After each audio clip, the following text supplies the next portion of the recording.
ભાઈ કયા પ્રકારના સંબંધ હોઈ શકે કોઈ પણ બે દેશની વચ્ચે, બરાબર? આપણે ઉદાહરણમાં હંમેશા આપણે ઇન્ડિયાને લઈ લઈશું.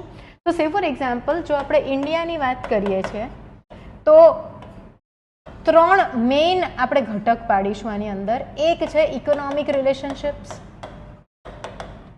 એટલે કે ભાઈ આર્થિક રિલેશનશિપ રહેશે બે દેશની વચ્ચે. બીજું સ્ટ્રેટેજિક, એટલે કે ભાઈ સુરક્ષા રિલેટેડ, આપણે જે મિસાઇલ ને બધી વસ્તુઓ લઈએ છીએ. અને third I would say people two people contact. હવે આ 3માંથી આગળ આપણે ઘણા બધા ફાંટા પાડી શકશું કે સે ફોર એક્ઝામ્પલ ઇન્ડિયા અને રશિયા એ બંને બ્રિક્સના મેમ્બર્સ છે. તો ભાઈ ઇકોનોમિક અને સ્ટ્રેટેજિક ઇન્ટરેસ્ટને પૂરો કરવા માટે એ લોકો ઇન્ટરનેશનલ ઓર્ગેનાઇઝેશન્સ બનાવશે.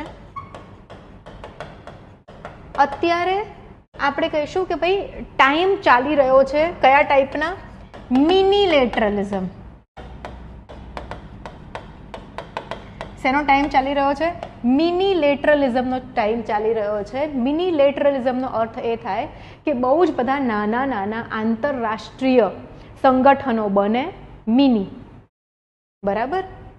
નાના નાના સંગઠનો બનશે અને એ બધા જ પોતપોતાના ઇકોનોમિક અને સ્ટ્રેટેજિક ઇન્ટરેસ્ટને મેળવવા માટે સાથે એક ગ્રુપ બનાવીને કામ કરશે. Another word related to this is multilateral, મતલબ કે બહુ જ બધા દેશો જોડાશે. અને બીજું એક આવશે બાયલેટરલિઝમ, એટલે કે ભાઈ બે દેશની વચ્ચેના રિલેશનશિપ્સ.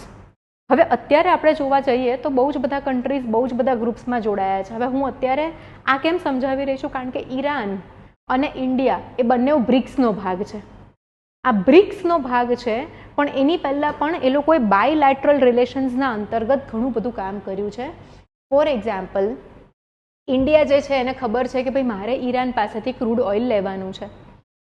તો ઓલ્સો સેન્ટ્રલ એશિયા, મધ્ય એશિયાનો જે આખો ભાગ છે ઈરાનથી અંદરની સાઈડ, જેની પાસે પોર્ટનો બંદરનો એક્સેસ નથી, એની સાથે જો આપણે ટ્રેડ કરવું હોય તો આપણે ઈરાનની મદદ લેવી જ પડશે.